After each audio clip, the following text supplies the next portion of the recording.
It is not hard to destroy a college. Last season, the podcast Campus Files brought you stories of fraternity drug rings, stolen body parts, campus cults, and more.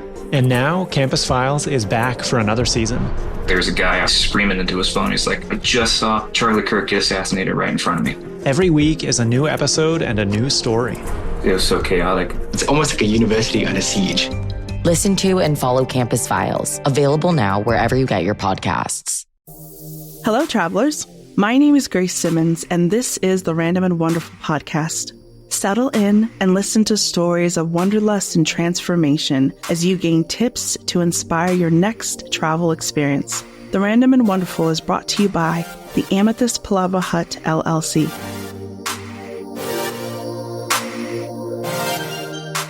Hello, everyone, and hello to my special guest, Margie. Welcome to the Random and Wonderful. Thank you. You know, I'm pretty excited to be here and to share a little bit about myself and all the fun I've had on the road. Yes. We were just saying, it's always kind of funny that while I know of you and I know that you travel, first off, Margie's family, let me just put that out there. So the fact that she's family and she travels. And so I think it was like a random post or something one of us said, and we were like, we haven't had this conversation. So like, we should talk. Yeah, we should talk. I'm glad that we're able to do this. So thank you, seriously. Awesome. I'm excited. All right. So tell us a little bit about yourself and what you do, and then we'll get into your travel journey. Sure. So I have owned a travel agency for 20 years. And over that 20 years, I've had some crazy, amazing adventures. I always like to tell people that I like to consider myself a solo traveler. However, I have done plenty of group trips and friends and all of that. I've done all of that. But my actual very first solo travel, I was 12. And I flew from the Midwest all the way to Alaska all by myself. It was not as scary at 12 as you would think it would be. Yeah. I was just kind of living my best life. At least I thought at 12, wandering around airports and making my way across the country. But hey, that's how we started. So travel is an amazing thing, and it's been a huge part of my life for a super long time. And at this point, I don't think I can imagine not being able to travel. That would not be good for me at this point. Yeah.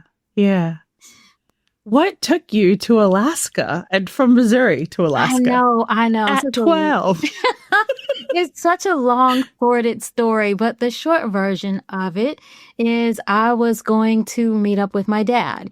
He lived in Alaska. My mom lived in Missouri, and for whatever reasons, they decided to put me on a plane and thought I was smart enough to make it there, savvy enough, and I did. I do remember coming home and the flight was delayed, and I seem to remember running through the airport, which you shouldn't be doing at 12, right? I was running through the airport, but I made my flight. And yeah, I was a pretty smart, savvy kid at that age. But back in those days, I think we did a little more than parents are willing to let their kids do today. It's a whole different environment from back then to today. So yeah, a little different story. Oh my goodness. So did that adventure to Alaska begin your love of travel, or have you always been interested in travel? I think I've always had an interest. Nobody in my family really traveled far. So it was weird for me to go far. My mom went to Hawaii a couple of times, but as a kid, I used to want to be an archaeologist.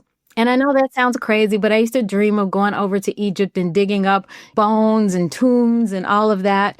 But I think that was part of my whole wanting to explore. And I remember when I got to Alaska, I was thinking, okay, this is really far from home, but I was intrigued with what Alaska is. Because, as a kid, to you, Alaska's just cold and snow, right? Right. You don't think of it as anything else but cold and snow. And there was a whole city, whole great big city I got to explore for 2 months with my dad. So it was pretty cool. But I think those experiences kind of led me down this path because I love culture. I love people. And I like seeing places that are dramatically different than my own. So if it feels too familiar, I'll probably skip it for a while. Just go find something else to do. Like literally, because it feels very familiar. I mean, for years, I avoided going to Europe because I felt like it's going to feel very familiar to me to the U.S. And while some places in Europe do, not all, because I found a huge love for Italy and a crazy infatuation with Michelangelo, quite honestly. Oh, okay. Oh, was it like his creativity? Is it the work that he did? What was it about Michelangelo that kind of stood out to you? I think all of it. You know, he painted, he sculpted, he did so many amazing pieces of art. And the more I traveled to Italy, I traveled there a couple of times, and you listen to the stories about him. And he, you know, quite honestly, Michelangelo, he could be petty when he wanted to. Mm-hmm. I think that's the piece I love the most, where he would paint people in his frescoes and all, and in very precarious scenes, very intentional, because it was super petty. So I think I like that. But when I got to looking at the statue David, you know, in the Academia Gallery, what's interesting about it is if you look at it, you can see like in the hands and in the arms, you can see the detail of the veins and the things that he carved into the marble. But what's so cool about it is you hear the backstory when this man used to dissect like human bodies.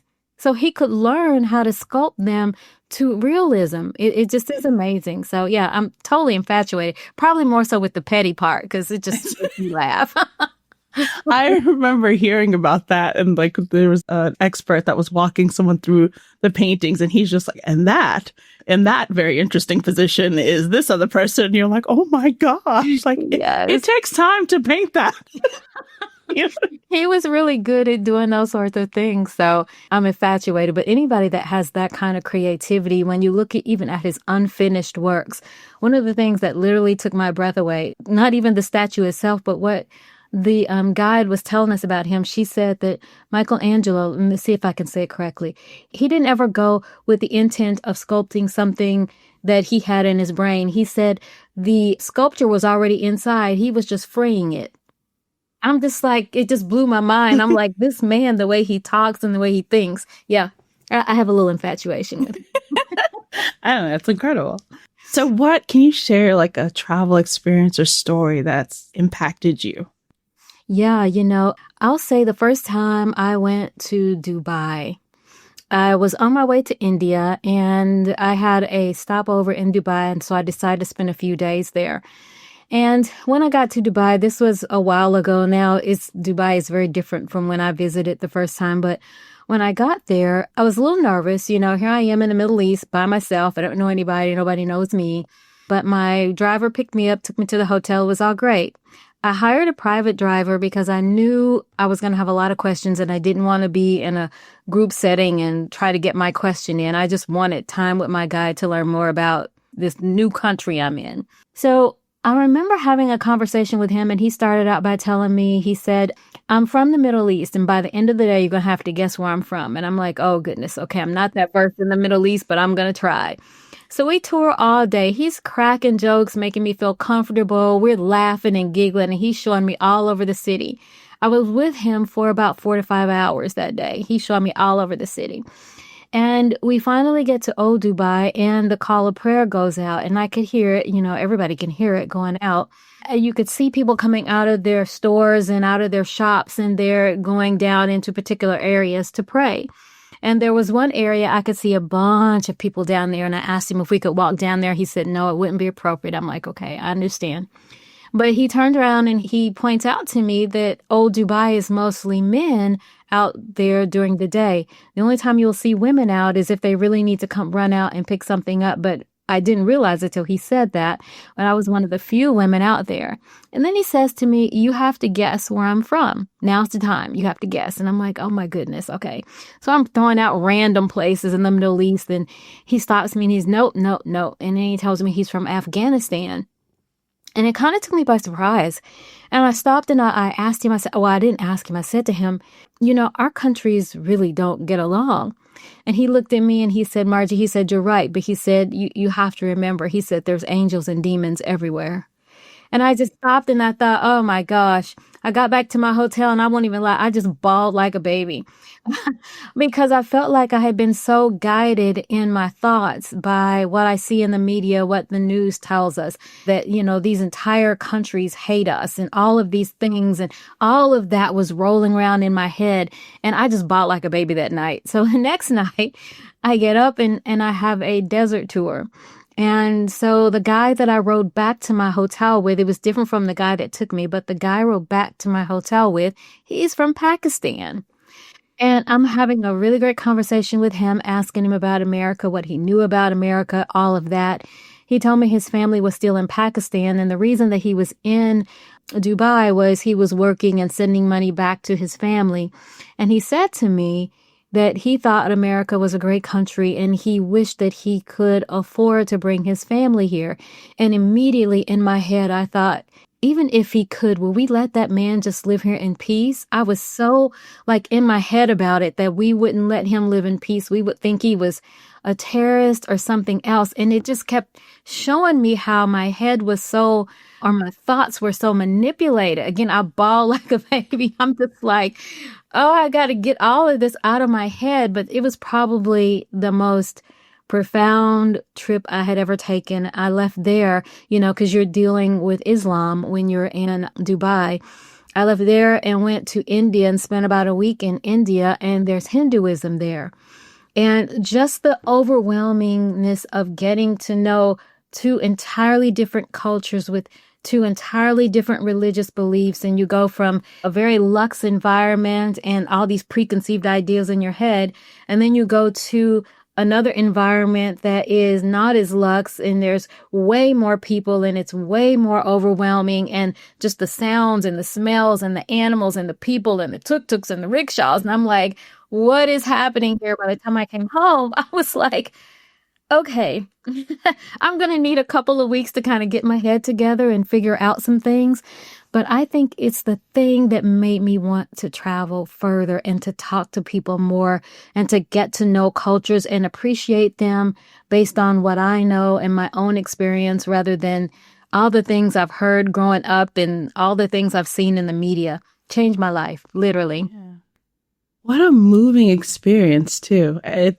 We always talk about travel is really great for you're going on this journey and you're learning a bit about yourself. But I think it also is helpful when you match that up with conversations with people to actually get to know the people in another country. And maybe that person wasn't from Dubai, but you got to learn a lot about his culture and challenge some of those notions that we've been convinced about. Oh my goodness. It makes all the difference in the world. I feel like as travelers today, we don't take enough time to appreciate someone else's culture, even someone else's religion. Even if you don't agree with it, you don't have to, but it's being able to accept somebody else and their differences and still be able to have meaningful conversations and not be controversial and not say you're right or you're wrong and I'm right. None of that. Just go over and make a friend, have a conversation, get to know what they believe, and even ask why they believe it. They're just as curious about us as we are about them. But I go with no judgment, with zero judgment. I don't have to agree with everybody's lifestyle or their religion, but that's not what I'm there for. I'm there to learn. I'm there to kind of get to know people and how diverse our world really is. There's just so much out there. Some crimes are so shocking, they don't just make headlines, they forever change our society. I'm Katie Ring, host of America's Most Infamous Crimes. Each week, I take on one of the most notorious criminal cases. Each case unfolds across multiple episodes, released every Tuesday through Thursday, from the first sign that something was wrong to the moment the truth came out or didn't. Listen to and follow America's Most Infamous Crimes on Apple Podcasts, Spotify, Amazon Music, or wherever you listen to your podcasts. So much. What advice can you share about, for me to prep to go to Dubai? What are some things I should keep in mind? Again, what you see on the media, question it. And the reason I say question it, because now what you see about Dubai, back in that day, it was still pretty conservative. Now what you see about Dubai is parties and people doing all these wild, crazy things. And yeah, they are, but Dubai is still Islamic. And they're government and their laws are based on their religion. So yeah, you can do a little bit of that, but if you get too far out of control, if you're publicly drunk, you're still going to jail. As a solo woman, what's important to know too is that because of their laws, you want to be careful if you're like sexually assaulted or something happens, like that.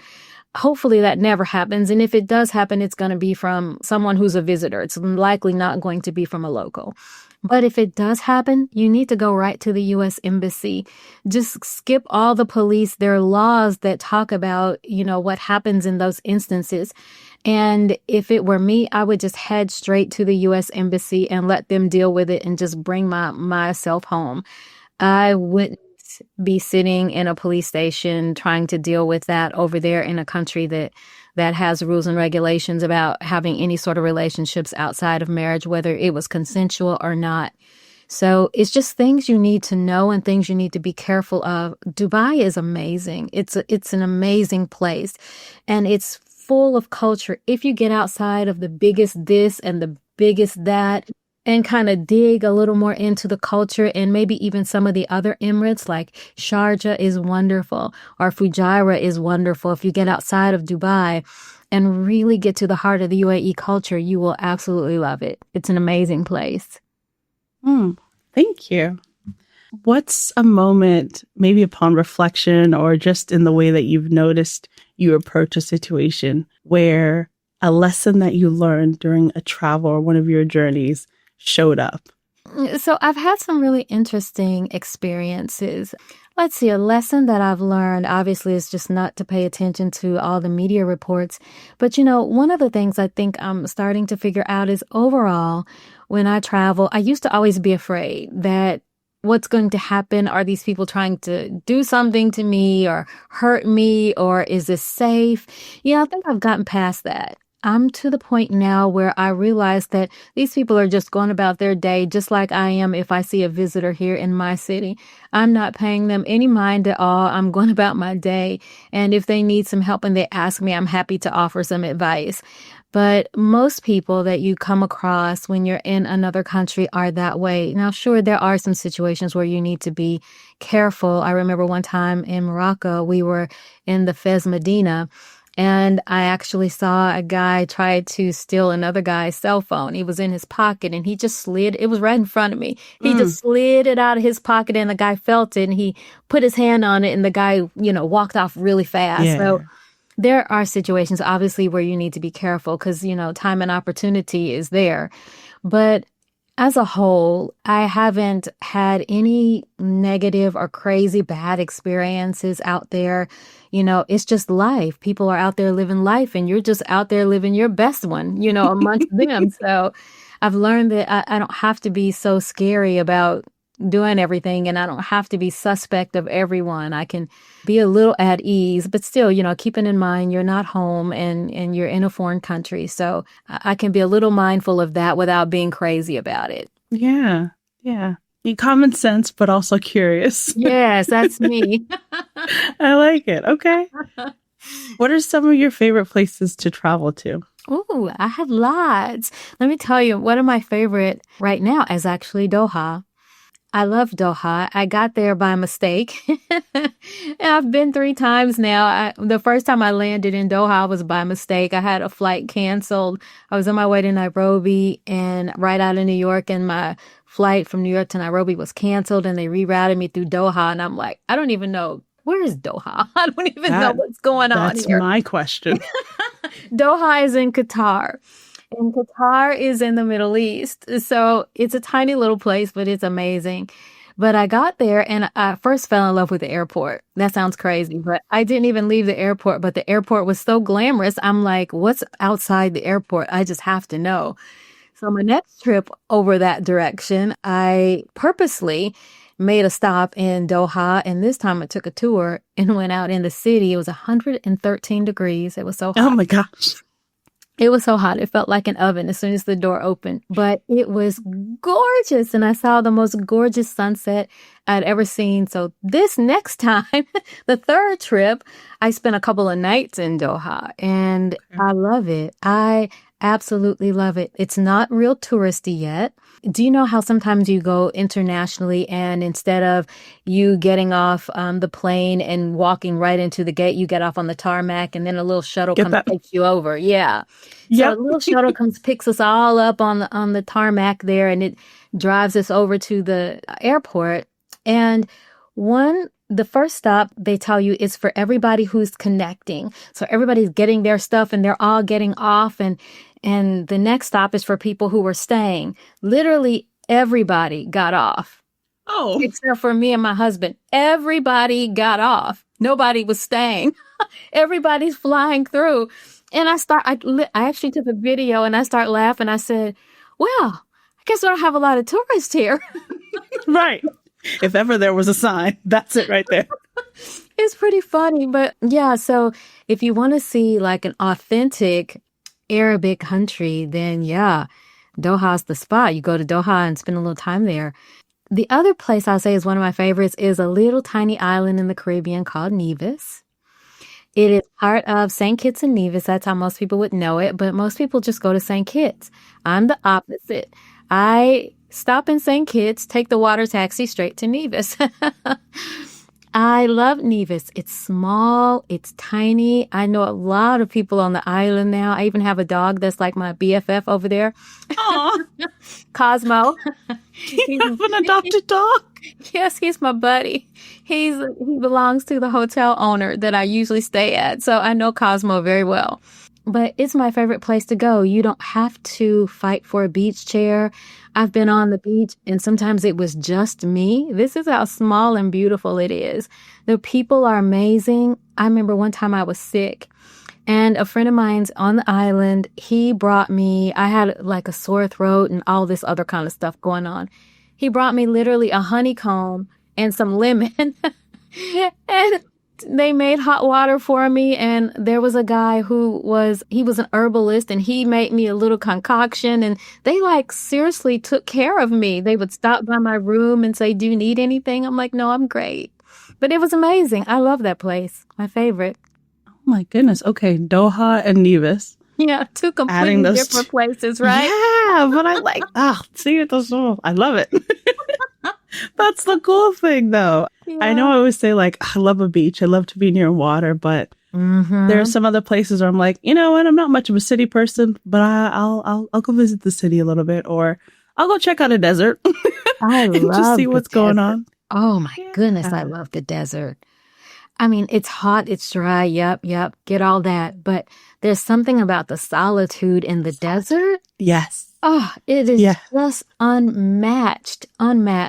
Love it. It's like one of my favorite things to do if I'm going to a country that has one. So I've been in the desert in the UAE. I've been in the desert in Morocco. I've been to the Sahara twice, I think. I stayed a night one time in the Sahara. It was beautiful. So beautiful. It was cold too, but it was beautiful.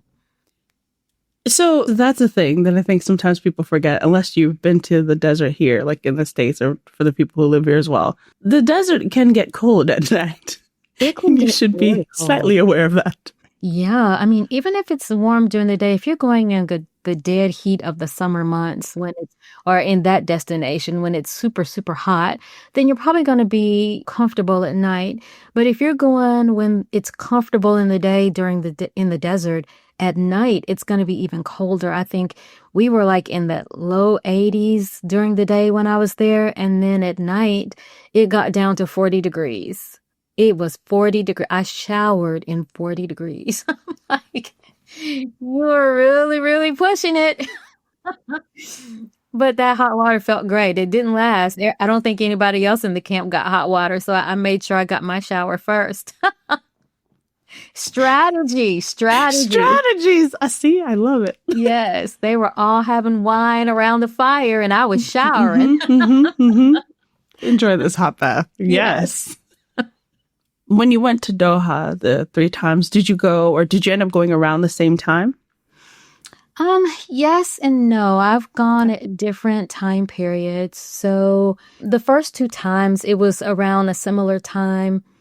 The last time it was maybe a couple months later in the year. So I've always been in that fall season. Okay. in Doha. Yeah. Nice. It's gorgeous, though. I'm telling you, some of the sunsets you'll see in the Middle East are like none you've ever seen before. And specifically, in Doha, they always say, if you go to the desert there, they have something called the Inland Sea, and it's literally a great big body of water in the middle of the desert. And at certain points of it, you can look across and see Saudi Arabia. But it's one of the few places in the world where you can see the water that meets the sand.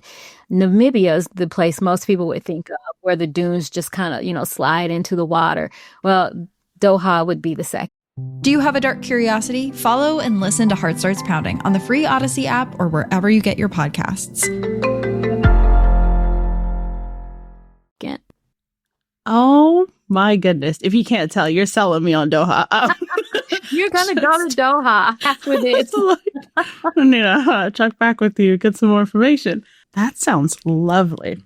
So you own a travel agency, and obviously you've traveled yourself. So what are some of the benefits of working with someone like you, and how can people enjoy or expand on their travel experience? So the good thing is we travel a lot. As travel agency owners, we travel a lot. And the reason for that is not just because we love it, of course we do, but it helps us to know what to tell you, how to prepare you. And a lot of the times when we're recommending hotels, it's because we've been there. We've slept in those beds. We know the hotel manager, or we've built a relationship with them some way. We also want to experience how the guides lead. What do they do? What do they say? Is it a good guide, or is it somebody I would never use again? So part of the reason we travel is for that level of experience. Now, we can't go everywhere in the world. I wish we could. But if we could, we wouldn't be able to work. It's just not possible for us to see everything and go everywhere. But when we have, or particularly when I go, I'm looking at destinations that are far away. Like I've been to Italy multiple times. Most people are comfortable going to Paris and London and those places. So I try to focus on places that are far away, where I'm going to need firsthand knowledge to be able to guide somebody through a destination like Doha. I just had clients return from Doha, and they had lots of questions. How should I dress? Because it's very conservative. She even wanted to know, what should I wear on the plane? Am I okay with wearing like my casual clothes on the plane and getting to the hotel?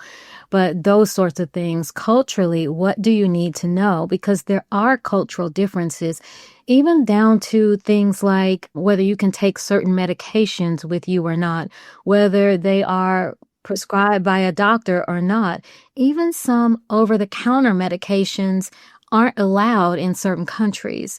So it's perfect for us to know these things and to be able to share them with our clients to make sure you stay safe, number one, that you have a great time, number two, and number three, that you get to experience this the way you want to experience it. So for my agency, we really try to customize the tour based on what you want to see, because not everybody wants to do the same thing. Some people want to go, riding over the dunes in an ATV, and other people just want to sit by the beautiful sand dunes and have a glass of wine. So it depends on what your experience is and what you like to do, and we can create that. So travel for us is research. It's fun, obviously, but it's research. So we can come back, write about it, talk about it, share it with our clients, and prepare them for their trip. Nice. Do you have a certain group of people that you work with for your business, or is it just who comes to you? I do. So I don't typically do a lot of domestic trips. I don't think a lot of people need help to get to Vegas or any of that. Most people are comfortable booking that on their own. So I'm looking for travelers who are international travelers and want to leave the U.S., even to the Caribbean. And we do a little more upscale travel, so I wouldn't be able to find you super budget hotels, but I can find you mid-priced ones, luxury ones, and if you're an ultra-luxe client, I've got some really great ideas for that too. We do cruises, river cruises in particular. A lot of people, start out cruising, like doing the Royal Caribbeans, the Carnival Cruises, Norwegian Cruise Line, and those are amazing. But we like to try to help our clients graduate and try even maybe a river cruise, because it's a completely different experience. So, yeah. I like it. Some variety. Yeah. For those people who are listening and they're curious about taking their first trip, what's some advice that you can give them, especially if they want to travel solo? If you want to travel solo, I would say start with making sure, first off, you have a passport. Second of all, just make sure you pick a destination that's not too far away, especially if it's your first international trip. If you're not used to doing long haul flights that are, 12, 14 hours long, start with something that's under 8. Like maybe look at Europe. You can even get from New York to Morocco into Casablanca in 8 hours. So pick something that's not too far away.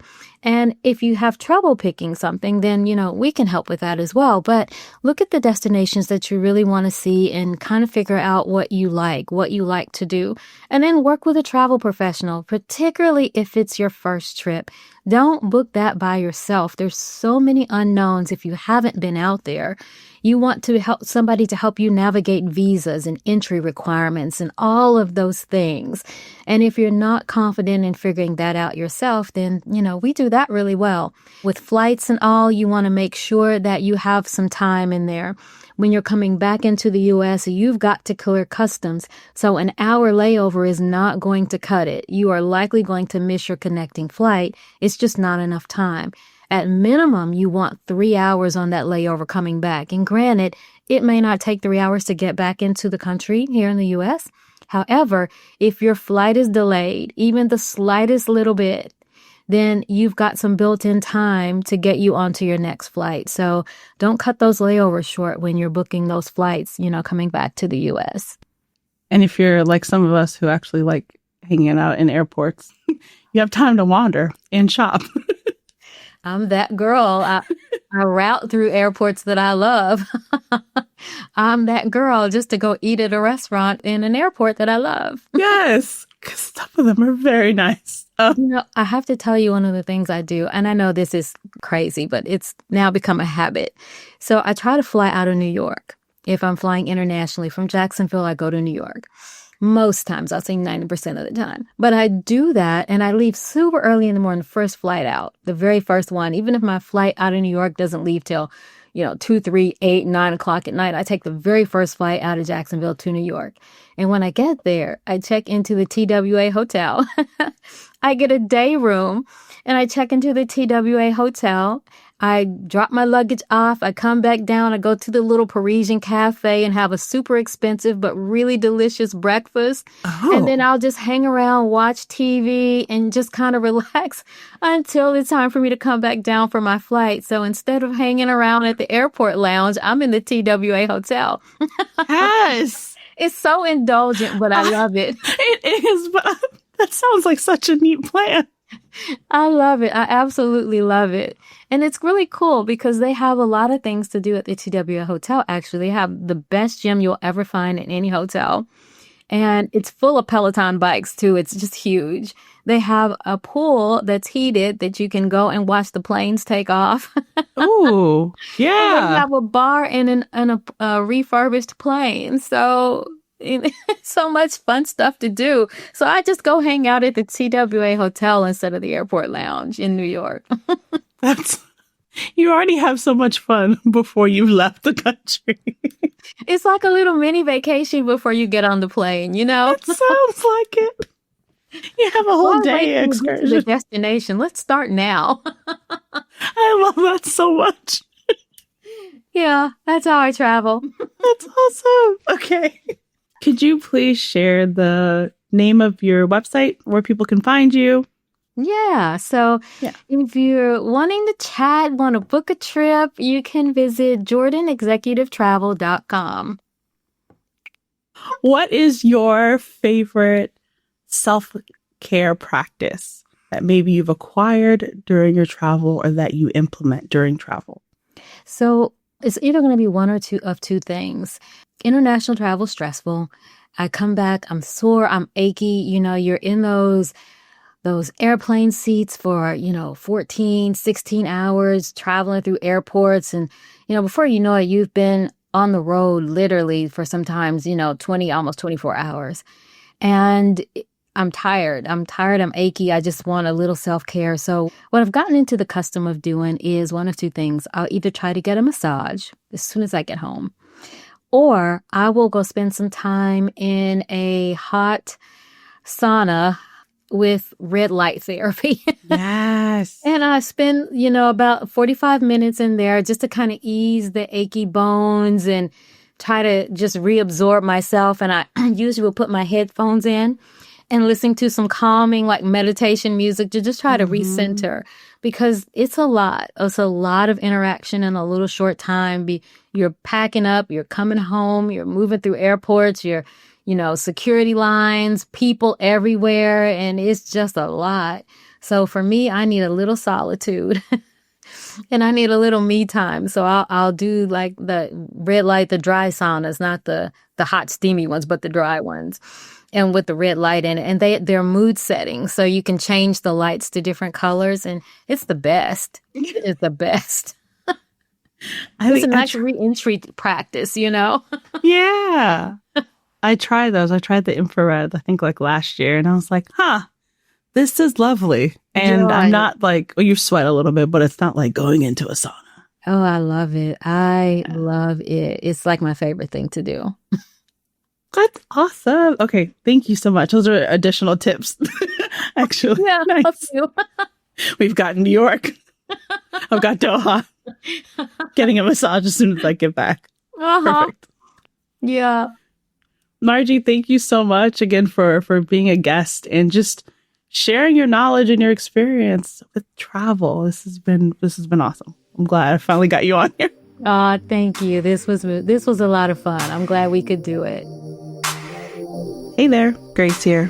I hope you enjoyed today's episode and gained some useful takeaways. Thank you so much for listening and staying until the end. Don't forget to rate the show or share it with some friends. Have a wonderful week. Take care. And remember, be bold, be curious, be ready to tell your story. You never know who needs it. Bye-bye.